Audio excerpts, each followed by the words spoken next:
ఇంతకుముందు షార్ట్ వీడియోలో చూసే ఉంటారు మీరు.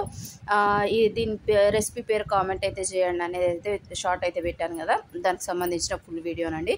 ఎక్కడ స్కిప్ చేయకుండా అయితే చూడండి, చాలా బాగుంటుంది. ఎందుకంటే క్లైమేట్ వాతావరణం అనేది చేంజ్ అవుతుంది కాబట్టి కొంచెం జలుబు సర్ది దగ్గు ఉంటుంది కాబట్టి ఇలా ఎల్లిపాయ కారం నూరుకొని ఇలా ఉల్లిగడ్డ వేసుకొని తాలింపు పెట్టుకోండి.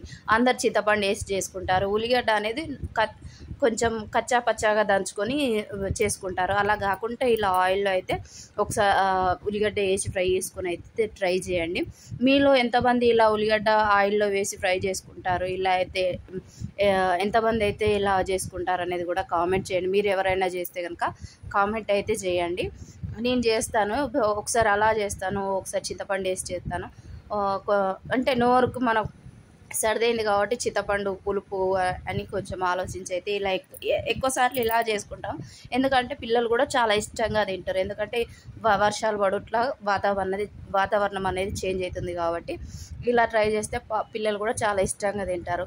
ఇందులో ఉల్లిగడ్డలు బ్రౌన్ కలర్ గోల్డెన్ కలర్ వచ్చినాక అవి ఉల్లిగడ్డలు ఫ్రై అయినాక పసుపు అయితే వేసుకొని మనం నూరుకున్న ముద్ద దాంట్లో వేసుకొని అయితే కలిపేసుకుందాం.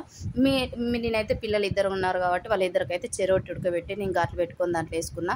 కొత్తగా మన ఛానల్ ఎవరైతే చూస్తున్నారో వాళ్ళైతే వీడియోని సబ్స్క్రైబ్ చేసుకోండి, మన ఛానల్ని సబ్స్క్రైబ్ చేసుకోండి, లైక్ చేయండి, నచ్చితే కనుక మీ ఫ్రెండ్స్కి ఇట్లా షేర్ చేయండి. Thank you.